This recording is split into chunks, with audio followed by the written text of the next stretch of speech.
Students, আশা করি তোমরা প্রত্যেকে ভালো আছো। তোমাদের আজকে যে ক্লাসটি করাচ্ছি সেটা হচ্ছে যাদের মেজর বাংলা রয়েছে সেকেন্ড সেমিস্টারে, বা সেকেন্ড সেমিস্টারে যাদের মাইনর বাংলা আছে তাদের ক্লাস, আজকের ক্লাসটা তাদের জন্য। তোমরা খুব ভালো করে ক্লাসগুলো দেখো। যারা অনলাইনে ক্লাস করতে চাও তারা সামান্য ফির বিনিময়ে আমাদের কাছে অনলাইনে ক্লাস করতে পারবে। আমাদের কন্ট্যাক্ট নাম্বারটি হচ্ছে 9749941990 এবং 7797308455। যে সমস্ত ভাই বোনরা বাইরে আছো তারা প্রত্যেকেই অনলাইনে ক্লাসটা করো এবং কন্টিনিউয়াসভাবে তোমরা পড়া শুরু করো। তো যাই হোক, আজকে তোমাদের যে পড়াটা সম্পর্কে আলোচনা করব, বেশ কিছু পড়াশোনা নিয়ে আলোচনা করব। খুবই ইম্পর্টেন্ট প্রশ্ন, পরীক্ষায় আশা করি 100% পরীক্ষায় আসবেই। তোমরা প্রত্যেকে জানো আমাদের কমন 100% এবং প্রতি সেমিস্টারেই তোমরা দেখতে পাচ্ছ যে কতটা কমন পড়ছে। তো যাই হোক, বিষয়টা হচ্ছে তোমাদের প্রথম প্রশ্ন হিসাবে তিনের হিসাবে তোমরা পড়বে ফোর্ট উইলিয়াম কলেজের 3 জন অধ্যাপক এবং তাদের একটি করে রচনার নাম লিখো। ফোর্ট উইলিয়াম কলেজের 3 জন অধ্যাপকের নাম এবং তাদের একটি করে রচনার সম্পর্কে বা নাম লেখো। তাহলে সেক্ষেত্রে অবশ্যই তোমাদের বলতে হবে যে উইলিয়ামকে রামরাম বসু, ঠিক আছে। ফোর্ট উইলিয়াম কলেজে মূলত হবে তোমার 3 জন শিক্ষক ছিলেন, রামরাম বসু, মৃত্যুঞ্জয় বিদ্যালঙ্কার এবং উইলিয়াম কেরি। এর মধ্যে রামরাম বসু রচনা করেছিলেন রাজা প্রতাপদিত্য চরিত্র বা লিপিমালা, ঠিক আছে, যে কোনো একটা দিলেই হবে। মৃত্যুঞ্জয় বিদ্যালঙ্কার রচনা করেছিলেন হিতপ্রদেশ বা রাজাবলী, দুটার মধ্যে একটা দিলেই হবে। এবং উইলিয়াম কেরি রচনা করেছিলেন কথোপকথন বা ইতিহাসমালা, দুটার মধ্যে একটা দিলেই হবে। পরীক্ষা খুবই ইম্পর্টেন্ট, পরীক্ষা কিন্তু এটা 100% আসবে বলে মনে করছি। খুব ভালো করে তোমরা পড়তে থাকো। 3 কোশ্চেন এটা। আর একটা কোশ্চেন হচ্ছে ফোর্ট উইলিয়াম কলেজ কবে, কে এবং কি উপলক্ষে তৈরি করেছিলেন? ফোর্ট উইলিয়াম কলেজটা কত খ্রিস্টাব্দে কোন জায়গায় কে তৈরি করেছিলেন?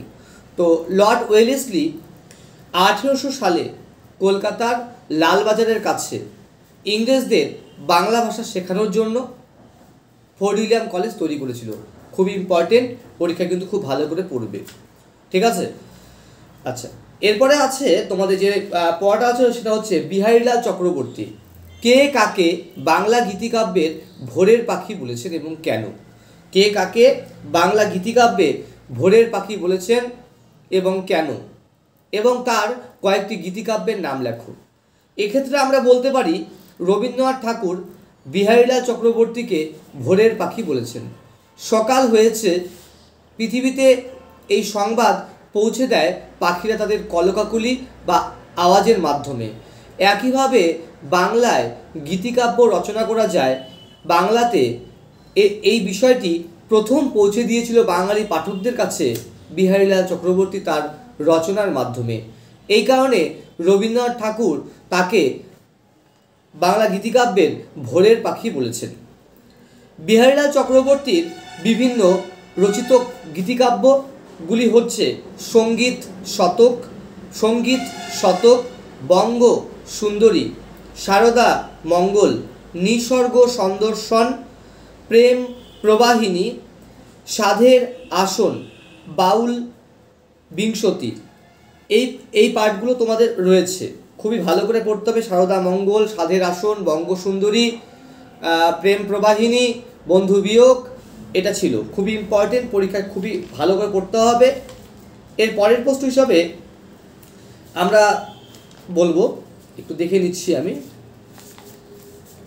হ্যাঁ, বাংলা নাট্য সাহিত্যের ইতিহাসে দীনবন্ধু মিত্রের অবদান আলোচনা করো। পরীক্ষা 6 হিসাবে খুবই কমন এবং পরীক্ষায় এটা এবার আসার চান্স ম্যাক্সিমাম রয়েছে। দেখো, বাংলা নাট্য সাহিত্যে মাইকেল মধুসূদন দত্তের সমসাময়িক ছিলেন দীনবন্ধু মিত্র। দীনবন্ধু মিত্র তিনি একাধিক নাটক তৈরি করেছিলেন।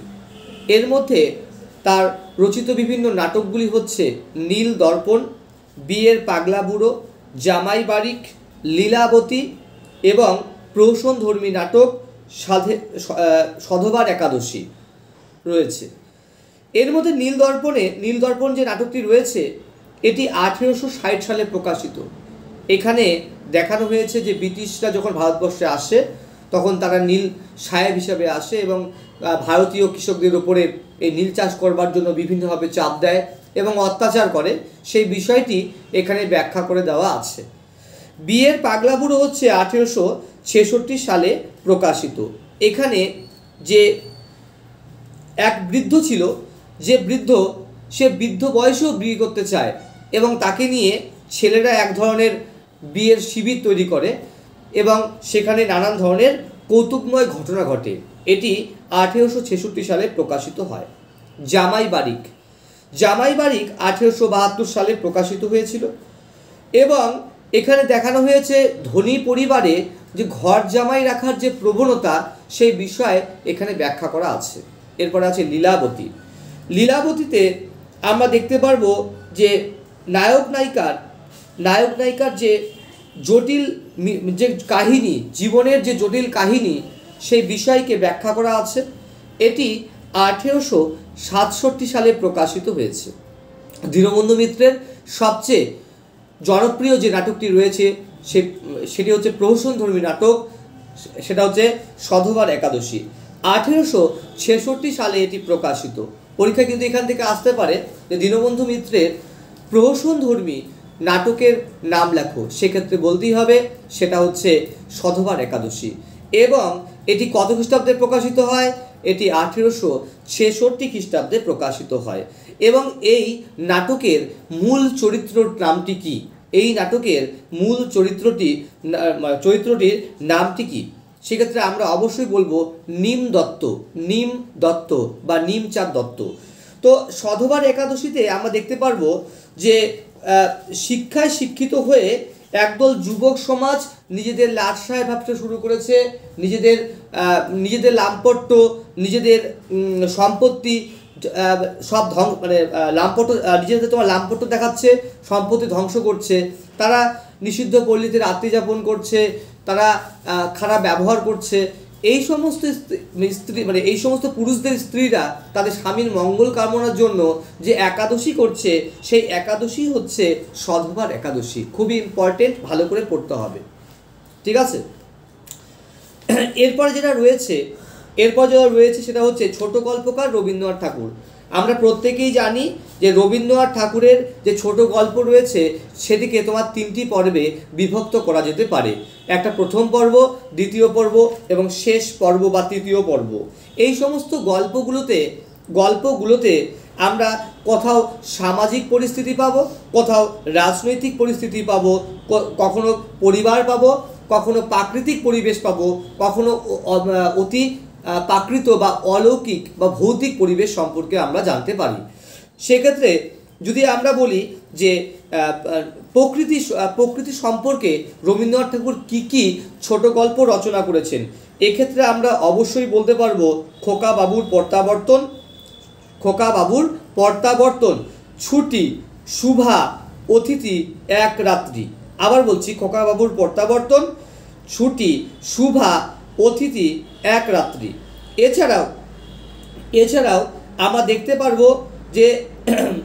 পারবো সেটা হচ্ছে পারিবারিক ক্ষেত্রে আমরা দেখতে পারবো রাসমণির ছেলে, খোকাবাবুর প্রত্যাবর্তন, ঠিক আছে। এছাড়াও সামাজিক যে প্রথা, যে কুসংস্কার বা পণ প্রথা, একে কেন্দ্র করে লেখা হয়েছে দেনা পাওনা গল্প। হাস্যকৌতুক গল্প হিসাবে তিনি লিখেছেন মুক্তির উপায়, ঠিক আছে। এছাড়াও তিনি কি লিখেছেন? ভৌতিক বিভিন্ন ধরনের গল্প লিখেছেন। সেই ভৌতিক গল্পগুলোর মধ্যে সমাপ্তি, সমর্পণ, কঙ্কাল, নিশীথে, মণিহারা, ক্ষুধিত পাষাণ, এই গল্পগুলো তিনি রচনা করেছেন। অবশ্যই এই পার্টটা একটু ভালো করে জানতে হবে। যেহেতু অনেকগুলো প্রশ্ন একবারে বলছি তাই একটু ছোট করে বলছি, পরবর্তীকালে এগুলো বিস্তারিতভাবে ব্যাখ্যা দেব। লাস্ট যে প্রশ্নটি রয়েছে সেটা হচ্ছে বাংলা নাট্য সাহিত্যে দীনবন্ধু মাইকেল মধুসূদন দত্তের অবদান আলোচনা করো। আমরা প্রত্যেকে জানি যে বাংলাদেশের সাগরদাড়ি গ্রামে, যশোহর জেলায় মাইকেল মধুসূদন দত্তের জন্ম হয়েছিল এবং তিনি ছোটবেলা থেকেই নাম যশ বৃদ্ধির জন্য তিনি বারবার করে চেষ্টা করতেন তার নাম যশ বৃদ্ধি হবে। তার আদর্শ ছিল শেক্সপিয়ার, শেলি এবং বিভিন্নভাবে আমরা দেখতে পারি তার ছোটবেলা থেকেই প্রতিভা ছিল। এর পরবর্তীকালে তিনি রচনা করেছিলেন পরবর্তীকালে তিনি হিন্দু কলেজে যান, সেখানে উচ্চশিক্ষা তিনি গ্রহণ করেন এবং খ্রিস্টান ধর্ম গ্রহণ করে নাম যশ বৃদ্ধির জন্য তিনি ফ্রান্সে চলে যান। একসময় তিনি ফ্রান্সে বিয়ে করেন। ফ্রান্সের এ প্রান্ত থেকে ও প্রান্ত সমস্ত প্রান্তে তিনি ছুটে বেড়ান, কিন্তু বাধ্যতামূলকভাবে তার সেই নাম যশ কিন্তু বৃদ্ধি হয়নি। তিনি ফ্রান্সে ভিক্ষাবৃত্তির মতন অবস্থা হয়। সেই সময় আমরা দেখতে পেরেছিলাম যে বিদ্যাসাগর তাকে ডাব যোগে কিন্তু টাকা পাঠায় এবং সে বাংলাতে ফিরে আসে এবং একের পর এক নাটক রচনা করতে শুরু করলেন। তার বিভিন্ন নাটকগুলির মধ্যে রয়েছে শর্মিষ্ঠা। এটি 1859 খ্রিস্টাব্দে প্রকাশিত, 1859 সালে খ্রিস্টাব্দে প্রকাশিত এবং এখানে মহাভারতের যে দেবযানী, যজতি বিভিন্ন যে চরিত্রগুলো ছিল তার সঙ্গে শর্মিষ্ঠা মেলবন্ধন করা হয়েছে। অর্থাৎ শর্মিষ্ঠা তার কিন্তু তোমার নতুন তার কিন্তু প্রথম কন্যার কিন্তু নামকে কেন্দ্র করে রচনা করা হয়েছে। পরের প্রশ্ন হচ্ছে পদ্মাবতী। 1860 সালে প্রকাশিত এবং এটি একটি গ্রিক পুরাণ থেকে নেওয়া হয়েছে। অ্যাপেল অফ ডিসকাস, ঠিক আছে, ডিসকার্ট এখান থেকে নেওয়া হয়েছে, তবে সেই সময় এটি খুব একটা জনপ্রিয়তা লাভ করেনি, ঠিক আছে। এরপর তার রচনার মধ্যে রয়েছে কৃষ্ণকুমারী। 1861 সালে প্রকাশিত এবং এখানে দেখা যায় যে কৃষ্ণকুমারীকে বিবাহ করবার জন্য দুই রাজ্যের রাজপুত্র যথা জয়সিংহ এবং মানসিংহ তারা দুজনই বিবাহের জন্য প্রস্তাব জানায় এবং তারা সঙ্গে সঙ্গে বলে যদি বিবাহ না করে তাহলে সেক্ষেত্রে ভীমসিংহের কন্যা কৃষ্ণকুমারীর রাজ্যে হামলা করা হবে। এই অবস্থাতে ভীমসিংহ নিজের কন্যাকে মৃত্যুর কথা বলে এবং দেশ সমাজের স্বার্থে কৃষ্ণকুমারী আত্মহত্যা করে। আত্মহত্যা করার পরে যুদ্ধ থেমে যায়, ভীমসিংহ পাগল হয়ে যায় এবং রাজ্যের প্রজারা কান্নায় ভেঙে পড়ে এবং খুবই একটা ভয়ঙ্কর পরিস্থিতি কিন্তু তৈরি হয়, অর্থাৎ ট্র্যাজেডিমূলক রচনা কিন্তু আমরা বলতে পারি।